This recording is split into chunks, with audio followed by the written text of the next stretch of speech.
Iya, halo, selamat pagi, selamat siang, selamat sore, selamat malam kepada mahasiswa yang menonton.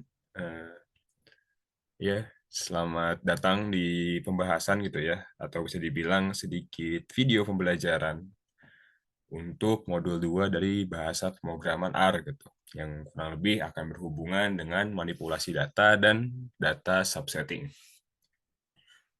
Oke, mungkin agar tidak berlama-lama lagi, mungkin kita langsung masuk saja ya ke materinya. Yang pertama ini adalah manipulasi data gitu. Nah, manipulasi di sini bukannya manipulasi yang macam-macam ya intinya. Manipulasi apa? Manipulasi unsur gitu, manipulasi apa enggak gitu. Jadi maksudnya manipulasi data di sini adalah manipulasi di mana kalian mengubah suatu data yang bisa dibilang banyak jumlahnya atau mungkin memiliki bentuk-bentuk yang berbeda dan kalian melakukan suatu modifikasi dari data tersebut dan pada akhirnya data tersebut bisa lebih mudah untuk dibaca dan dianalisis. Jadi secara umum di R ini kita bisa menggunakan beberapa fungsi dan juga istilahnya nanti akan ada library gitu ya, library yang bisa kalian gunakan dan memiliki fungsi juga untuk memanipulasi data gitu ya. Bukan memanipulasi pasangan gitu ya. Wah. Oke, mungkin sudah cukup gitu ya jokes. Oke, mungkin kita langsung masuk saja ke materi modul pertama gitu. Di sini kenapa kita harus melakukan recall di modul pertama? Karena akan ada beberapa banyak pemahaman di modul pertama yang akan kita gunakan pada modul kedua ini. Jadi, kalau misalnya kalian masih ada problem di modul pertama, mungkin bisa dibaca-baca lagi ya dari segi pemahaman-pemahamannya, khususnya dari segi pembuatan data frame dan juga dari segi implementasi conditioning, kayak misalnya logika lebih besar dari, lebih kurang dari, dan, or, and, atau, dan semacamnya gitu ya. Nanti bisa dibaca-baca lagi, dan nanti kalian juga bisa lihat penerapannya muncul di mana sih pas kita melakukan manipulasi data dan data subsetting ini gitu. Ya mungkin di sini saya menggunakan contoh kasus gitu ya. Di sini ada data sentimen mahasiswa TPB terhadap praktikum pengenalan komputasi gitu ya. Di sini ada kolom namanya yang berbentuk vektor ditandai dengan huruf C di sini, kolom Twitter handle-nya yang ditandai dengan huruf C juga yang berupa vektor, dan sentimen yang berupa nilai-nilai sentimennya. Mungkin di sini aku sedikit jelasin juga, sentimen ini itu berhubungan dengan kecondongan hasil positif sama negatif dari suatu tweet gitu ya dalam kasus ini. Dimana kalau misalnya nilainya negatif mendekati negatif satu, dia itu sentimennya sangat negatif, yaitu sangat membenci gitu, misalnya negatif sekali terhadap praktikum pengenalan komputasi, dan kalau misalnya nilainya positif, dia sangat positif gitu ya dengan pengenalan komputasi. Dan kalau nol atau mendekati nol bisa kita gambarkan dia itu netral, tidak positif dan tidak juga negatif. Bagaimana cara mengolah data sentimen? Mungkin kalian bisa cek and recheck gitu ya, ada banyak juga gitu di cara-caranya. Tapi mungkin untuk sekarang kita fokusnya ke penggunaan datanya aja dulu. Nah, seperti biasa, kita bisa memasukkan data-data yang berbentuk vektor yang merepresentasikan per kolomnya jadi suatu data frame. Di sini ada data frame dari nama, Twitter handle, dan juga sentimen mahasiswa gitu. Ini bisa dilihat.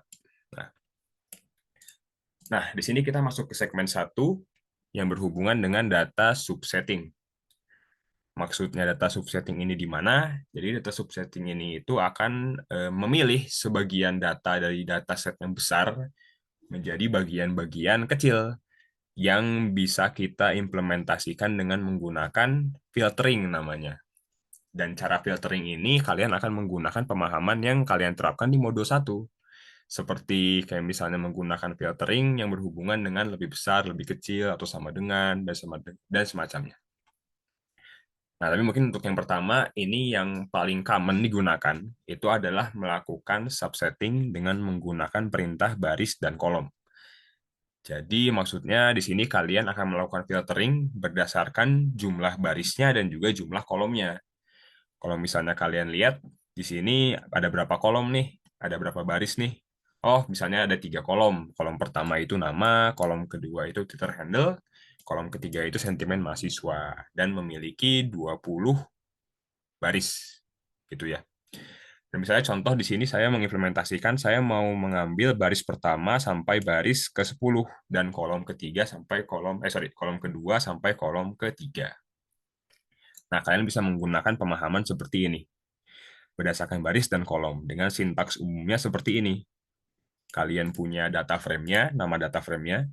Di sini contohnya data sentimen ya, seperti yang sudah ditulis di awal. Dan kalian bisa langsung menerapkan istilahnya filteringnya berdasarkan kolomnya dan menginput hasilnya ke dalam variabel baru namanya subset data. Nah, kalau misalnya kalian lihat, dia akan mengambil data ke-1 sampai data ke-10. Bisa dilihat sama kan di sini juga ambil data 1 ke 10 dan mengambil kolom kedua dan ketiga. Dalam kasus ini kolom kedua ketiga adalah Twitter handle dan sentimen mahasiswa. Nah, tapi Kak, kamu mungkin bertanya nih, ini kan di notasi umumnya kan nggak ada C1 sampai 10, C1, 2 sampai 3, Kak. Kenapa ada C-nya gitu? Nah, sebenarnya seperti yang kita tahu, dalam programming ini ada banyak jalan menuju Roma gitu, di mana banyak pemahaman yang menghasilkan output yang sama, tapi caranya berbeda. Nah, ini ada salah satu cara di mana kita mengambilnya vektor, vektor, karena kan C itu menandakan vektor kan. Nah, tapi sebenarnya dari program R itu sendiri dia sudah paham gitu ya bahwa dalam data frame itu adalah kumpulan dari vektor itu sendiri di mana kalau kita lihat yang di bawah, nah dia nggak pakai C pun dia bisa menghasilkan output yang sama dengan yang atas tadi gitu. Ya sebenarnya kembali lagi ke preferensi masing-masing gitu ya. Dan kembali lagi bisa dilihat sintaks umumnya. Jadi dari untuk yang digit pertama itu adalah baris awal yang kita mau ambil, titik 2 baris ke-10. Misalnya contoh cara baca itu gini. Saya mau mengambil baris pertama sampai dengan, titik 2 itu sampai dengan baris ke-10.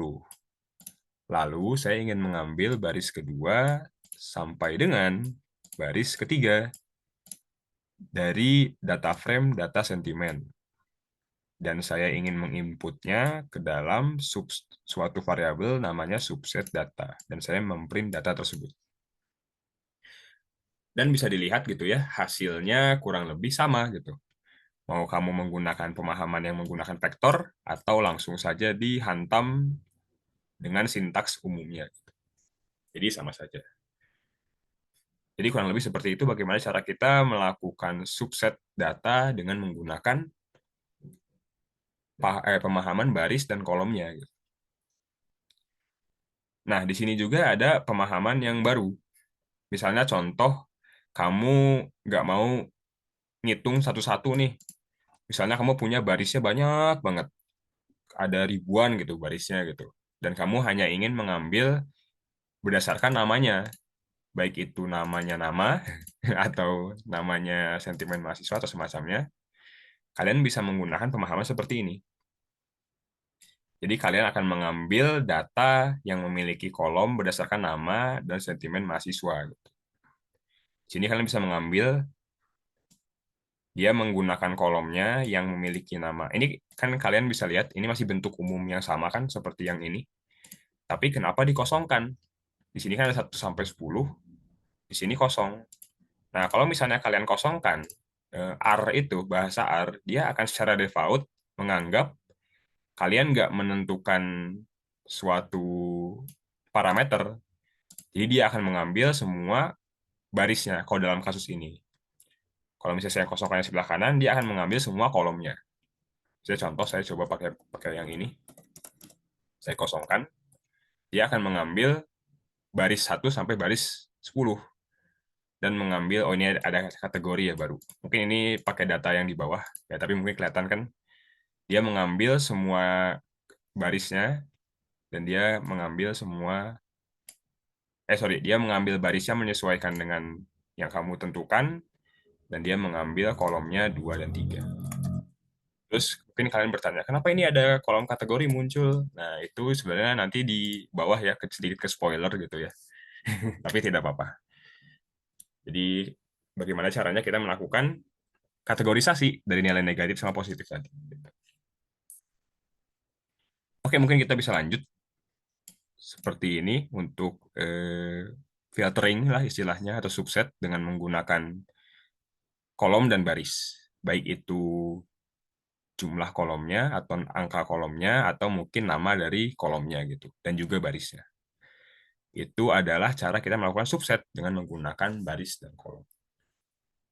Kalau misalnya ada yang ditanyakan, mungkin bisa langsung tulis di komentar saja, atau mungkin bisa ditanyakan lewat Teams gitu ya, ke asistennya dari baris kolom ini. Oke, mungkin kita tutup dulu baris dan kolom, kita langsung maksud, maksud, maksud, maksud, kita langsung masuk ke perintah selanjutnya gitu, atau fungsi selanjutnya, yaitu fungsi which. Ya, seperti yang kita tahu, which ini bukan penyihir gitu. Which ini adalah fungsi yang menunjukkan di mana gitu kayak kayak dia melakukan suatu filtering juga tapi menggunakan suatu conditioning dan conditioning ini kalau misalnya kalian menggunakan pemahaman di modul 1 adalah conditioning yang berbasis operator seperti lebih besar, lebih kecil, sama dengan mau pakai operator matematika seperti modus dan semacamnya itu diimplementasikan di which ini gitu. Ya, mohon maaf. Nah, jadi untuk kasus ini kita bisa menggunakan pemahaman which dan menerapkan data seperti ini. Nah, mungkin di sini aku izin membaca juga. Nah, aku di sini mau ngambil nih baris dengan sentimen mahasiswa yang nilainya positif semua. Jadi aku akan menciptakan suatu variabel namanya baris persen positif, which data sentimen, data frame yang ini, tapi aku maunya bintang ini tuh menandakan aku mau ngambil kolom tertentu. Misalnya contoh, kalau dalam kasus ini, di data sentimen, aku mau ngambil kolom sentimen mahasiswa yang nilainya di atas 0, dalam kurung positif gitu ya. Nah, lalu saya akan, ini kan cuman, kalau misalnya kamu ngeprint baris persen positif ini, kamu itu akan cuma melihat bentuknya seperti ini aja gitu. Nah, 1, 3, 4, 6, 9, 11, 12, 13, 14, 16, 18. Nah, ini berkorelasi dengan apa? Ini berkorelasi dengan barisnya. Nah, bisa dilihat, dia akan nunjukin baris yang datanya ini aja. Kayak 1, 3, 4, 6, 9, 11, 12, 13, 18. Berarti dia itu menunjukkan bahwa di baris ke-1, ke-3, ke-4, ke-6, dan seterusnya, nilai dari sentimen mahasiswa adalah positif. Nilai dari kolom sentimen mahasiswa ini positif. Lalu kalau misalnya saya ingin menunjukkan datanya, kita bisa menggunakan seperti ini. Filtering, tapi kembali lagi. Tadi kan kita baris dan kolomnya nih menggunakan suatu data yang kita tentukan sendiri nih. Nah, sekarang kita bisa menggunakan data dari baris persen positif sebagai filtering baris dan kolom kita. Jadi hasilnya seperti ini. Dimana kalau lihat, ya sentimen mahasiswanya positif semua kan ya, nggak ada yang negatif. Nah, itu caranya untuk melakukan filtering juga dengan menggunakan which di bahasa R. Lalu yang selanjutnya, misalnya contoh saya maunya filteringnya dengan nama nih, atau mungkin Twitter handle dalam kasus ini. Nah, tapi aku mau kondisinya multiple, nggak cuma satu. Aku mau nyarinya yang Twitter handle-nya nama tertentu, sentimen mahasiswanya yang positif. Misalnya contoh nih, TB Student 11 tuh pacar kamu gitu, namanya Angkasa. Aku mau lihat dong sentimen dia terhadap mata kuliah praktikum Pengkom tuh gimana. Nah, kita bisa melakukan which juga. Menggunakan which tadi untuk mengambil kolom sentimen mahasiswa yang nilainya positif dari data sentimen dan, nah, ini bisa dibaca-baca lagi ya dari modul 1 kan ada and atau dan atau or or atau dan ada pemahaman lainnya yang mungkin bisa diimplementasikan untuk conditioning tadi gitu. Nah, di sini kalian mengambil Twitter handle yang menyesuaikan dengan datanya kalian. Misalnya ITB Student 11. Nah, sama seperti yang tadi, baris terpilih ini akan mengembalikan data seperti ini. di mana dia menunjukkan, oh, di baris 11 tuh mengandung data yang memenuhi kondisi ini loh. Maka kita bisa menunjukkan data seperti ini. Sama kan caranya? Lalu muncul dengan lalu menggunakan print untuk memunculkannya. Masuklah seperti ini. Seperti itu. Nah, bukan hanya dengan fungsi-fungsi tadi, conditioning, kita bisa menggunakan fungsi matematika gitu. Misalnya contoh aku mau sentimen mahasiswa yang indeksnya sentimennya genap. Jadi mungkin eh, kurang merepresentasikan gitu ya. Mungkin kalau misalnya angkanya bulat mungkin lebih tergambarkan, tapi mungkin di sini saya mencoba saja. Seperti yang kalian tahu kan kalau misalnya angka genap dibagi dua terus, dia tidak akan menyisakan kan. Nah, makanya kita menggunakan operator modus atau modulo atau ya. Apa maksudnya operator modulo ini? Dia akan membagi banyaknya angka yang kita punya, kita bagi, hasilnya genap gitu. Nah, kalian bisa lihat kan barisnya juga adalah angka genap semua kan? Ya nggak sih? Indeksnya genap semua. 2, 4, 6, 8. Nah, kalau misalnya ini aku mau ganti ganjil gimana? Nah, saya tinggal ganti aja yang tidak sama dengan 0. Seperti itu. Jadi, fungsi matematik pun bisa kita gunakan sebagai suatu fungsi filtering ya. Dari conditioning seperti positif negatif, conditioning nama, dan juga fungsi matematis gitu. Kayak misalnya contoh nanti kamu mau mencari suatu data yang ini kan khususnya untuk ini kan kasusnya indeks ya, di mana mungkin di sini kalian akan bertanya, n-row ini apakah n-row? N-row. N-row ini adalah dia mengambil n jumlah row adalah row baris. Dia ngambil jumlah keseluruhan baris dari dataset yang kita ambil. Jadi, kalau misalnya tiba-tiba datasetnya berubah, misalnya data sentimen tiba-tiba jumlahnya ada 100 gitu. Nah, dia akan langsung mengambil jumlah dari row tersebut. N row. Begitu. Oke, mungkin lanjut. Ini sama mungkin ya, which condition. Nah, tapi kalau dalam kasus ini kita mau ngambil sentimennya yang ekstrim nih, yang sangat positif lebih dari 0,5 dan sangat negatif lebih lebih kecil dari min 0,5 gitu. Nah, berarti kita bisa menggunakan pemahaman yang sama. Kita ambil sentimen mahasiswa yang lebih besar dari ini. Nah, ini tanda apa nih? Nah, ini kan operator OR kan atau. Nah, lalu kita melakukan subsetting seperti ini dan dia akan memunculkan data yang nilai sentimennya positif sama negatif. Nah, ini para pencinta Pengkom dan para pembenci Pengkom gitu ya. Yang kayak misalnya apa? eh, dalam kalau misalnya ada 1.000 orang pencinta Pengkom di dunia, aku salah satunya. Terus kalau misalnya tidak ada pecinta Pengkom, berarti saya sudah mati gitu. Gimana? Nggak tahu. Udah, itu ya begitulah sepertinya. Ya itu kembali lagi gitu ya. Kalian bisa menggunakan pemahaman multiple condition. Ini kalau misalnya kalian or atau and or terus sampai ke ujung pun kalian bisa tetap menambahkannya gitu. Bukan cuma multiple conditioning, cuma dua conditioning doang. Kalian bisa lebih dari dua. Dan mungkin di situ kalian akan ya bermainlah dengan nilai-nilainya gitu ya. Atau nilai-nilai kondisional yang kalian terapkan gitu. Nah, ini mungkin negasi. Ini kalian mungkin aku kasih sedikit pemahaman gitu ya. Mungkin ini kayaknya nggak bakal ada di modul, tapi aku mau coba terapin gimana caranya kalian mengolah string. Kan mungkin bingung, kan kalau misalnya kasusnya kayak gini, dia ngambilnya keseluruhan stringnya kan. Dia bakalan nyari suatu match atau suatu nilai yang matching dengan Twitter handle 11 gitu. Kalau misalnya aku ganti Twitter handle 11 pakai spasi, dia nggak bakal bisa ngambil ini nih. Karena nggak ada spasinya gitu di depannya. Nah, di sini ada yang namanya fungsi grep. Grep L sama grep. Mungkin kalau kasusnya ini dia bisa negasi ya.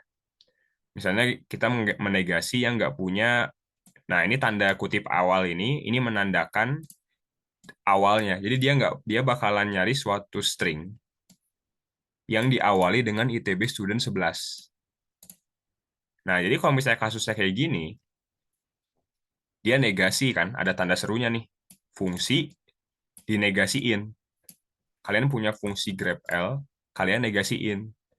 Berarti hasil dari grep L, dia akan mencari kebalikannya. Misalnya contoh, ini kan kasusnya dia mau kalau misalnya ini saya ganti nggak ada negasinya, berarti dia ngambil data sentimen Twitter handle-nya yang memiliki ITB student tanda seru kan. ITB seru student 1 kan.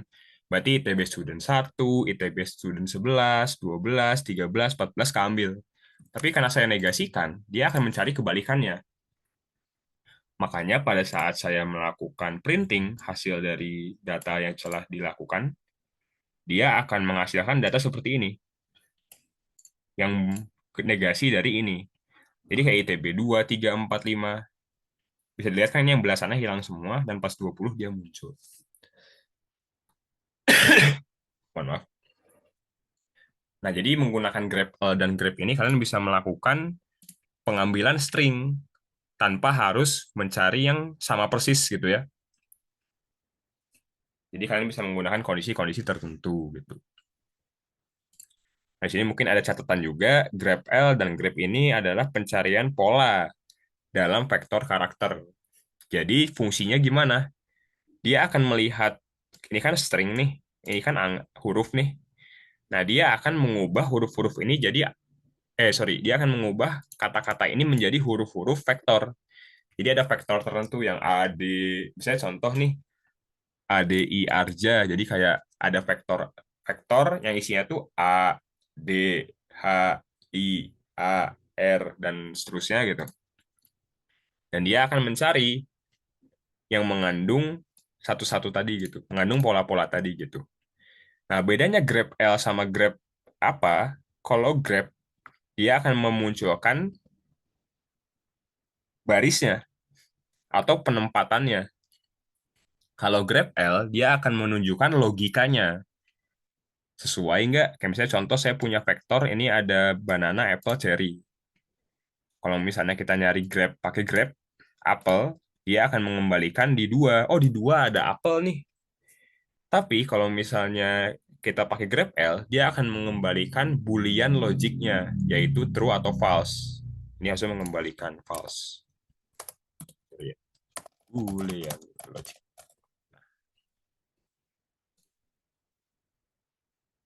Dia akan mengembalikan indeksnya yang true. Yang true di yang dua. Seperti itu. Itu untuk menggunakan which. Jadi macam-macam ya. Nah, bukan hanya menggunakan which, kalian juga bisa menggunakan subset dan memiliki pemahaman implementasi sama seperti which. Sorry. Oh ya, sedikit pesan guys. Kalian eh, mungkin kalian nontonnya lagi puasa ya. Mungkin bisa jaga kesehatan juga gitu ya, karena mungkin sekarang lagi pancaroba dan lagi puasa juga. Jadi bisa jaga kesehatan. Jangan seperti saya. Oke, mungkin bisa lanjut. Untuk subset sendiri itu sebenarnya pemahamannya sama seperti which. Tapi kalau untuk subset, kalian tidak perlu melakukan yang seperti ini. Kan kayak misalnya which, dia tuh kayak ngambil barisnya nih. Terus kalau misalnya mau nunjukin barisnya harus pakai pemahaman yang di awal, yang perintah baris kolom tadi gitu. Nah, kalau misalnya kalian pakai subset, kalian bisa langsung memunculkan, bukan harus ngefilter berdasarkan barisnya, kalian langsung munculin hasilnya. Nih kan kalian nggak perlu kayak nulis nulis apa namanya, nulis kayak misalnya baris ini, terus kalian harus filtering lagi menggunakan baris. Kayak misalnya di subset nih ada filtering pakai baris nih. Lama cuy gitu misalnya ya. Contoh ya, lama cuy gitu. Saya maunya subset biar langsung gitu. Nah, di sini ada subset juga. Dengan menggunakan subset, kalian bisa langsung memfilter. Kayak misalnya contoh, aku ngefilter nih, mau nyari yang namanya Anissa gitu. Misalnya Anissa pacar aku gitu, aku mau lihat, ya Anissa sentimennya berapa sih? Gitu. Nah, Anissa, kita ambil subsetnya nih. Namanya Anissa, Twitter handle-nya ini, jangan lupa di-follow, asik. Sentimennya sekian nih. Nah, itu filtering juga kan, sama seperti menggunakan widgets yang tadi. Tapi perbedaannya kita nggak perlu masukin ke baris. Langsung aja, hasilnya subset. Langsung jadi gitu. Nah, implementasinya sama nih. Sama kayak tadi yang di widgets, saya mau sentimen positif nih. Tapi nggak perlu ngebalikin barisnya dong. Langsung aja, langsung dapat hasilnya nih. Dor. Kalau saya bandingin sama yang widgets tadi, yang sentimen positif, hasilnya sama kan? Ada si Abiasa, Adika, Adiratna, Ahmad, dan seterusnya. Kalau pakai subset, hasilnya sama juga nih. Ada Abiasa, Adika, Adiratna, Ahmad, Amisa. Tapi bedanya lebih praktis. Karena dia filteringnya bukan mengembalikan barisnya, tapi langsung mengembalikan datanya. Seperti itu. Mau implementasi grep L lagi, boleh. Kak, saya mau yang namanya huruf A doang nih awalnya. Boleh. Ambil aja subset dari data sentimen, terapin grep L yang logic. Grep L logic yang huruf awalnya pakai tanda apa itu? Yang kawaii apa sih ya? Iya, iya, tanda panah atas ini A, terus dari kolom namanya. Nah, dia bakal ngefilter semua yang namanya A. Misalnya, Kak, aku mau yang A, tapi maunya yang positif, Kak. Ya, banyak mau, gitu. Ya, nggak apa-apa, tenang, gitu. Tinggal tulis aja, gitu kan. Ya, sentimennya positif, awalnya huruf A, tinggal kita masukin aja ke sini. Pakai operator dan. Kak, kalau misalnya negasi, kan di which tadi bisa nih. Oh, tenang aja. Di subset juga bisa pakai negasi. Aku nggak mau yang punya ini sama nih. Hasilnya juga sama kan. Itu. Kak, kalau yang huruf A kan bosen, Kak, mau yang B gitu. Oh, silakan. Kalau ini pakainya OR. Kita ngambil yang namanya diawali huruf B atau yang sentimennya negatif. Gitu. Ya, kurang lebih itu adalah cara, ke spoiler ya, ini segmen 2. Waduh, waduh. Ya, nggak apa-apa sih. Oke, ini mungkin berhubungan sama subsetting ya. Istilahnya kalian ngefilter data yang banyak menjadi suatu data-data kecil yang bisa kalian telaah lebih lanjut, yang kalian bisa lihat lebih dalam, kalian bisa analisis secara mata kalian, melihat pola-pola dan yang lainnya gitu ya. Dan pada akhirnya kalian bisa menentukan filtering dari data tersebut sesuai dengan yang kalian inginkan. Nah, mungkin di sini kalau contoh kan jumlah baris dan jumlah kolomnya masih bisa dihandle lah ya. Maksudnya kalau misalnya kalian lihat secara mata kalian pun kalian bisa melakukan filtering secara manual gitu. Akan tetapi nanti dalam dunia kerja kalian akan menggunakan data yang sifatnya tuh sangat besar atau big data gitu, di mana barisnya pun banyak sampai miliaran mungkin, kolomnya pun banyak gitu. Dan kalau misalnya kalian gunakan satu-satu, itu akan akan susih lagi. Susah dan sulit, susih gitu. Aduh, mohon maaf. Akan susah dan sulit gitu. Jadi kalian bisa langsung menerapkan pemahaman tadi, baris dan kolom, width, atau mungkin langsung ke subsetnya. Back to your preferences gitu ya. Asik. Oke, mungkin untuk segmen satu, data subsetting, diselesaikan terlebih dahulu. Nanti kita akan masuk ke segmen 2 berhubungan dengan bad data. Kalau misalnya kira-kira kalian ada pertanyaan untuk segmen satu, baik itu dari segi implementasi pemahaman, kalian bisa tulis di kolom komentar atau mungkin tulis di Teams, tanya di asisten gitu ya. It's okay. Semoga kami bisa membantu gitu, untuk menjawab pertanyaan kalian. Atau mungkin kalian juga bisa penasaran, cari-cari di internet gitu ya. Oke. Baik, mungkin sampai jumpa di segmen selanjutnya, segmen 2. Saya undur diri, semoga bermanfaat. Selamat tinggal, sampai jumpa di segmen 2.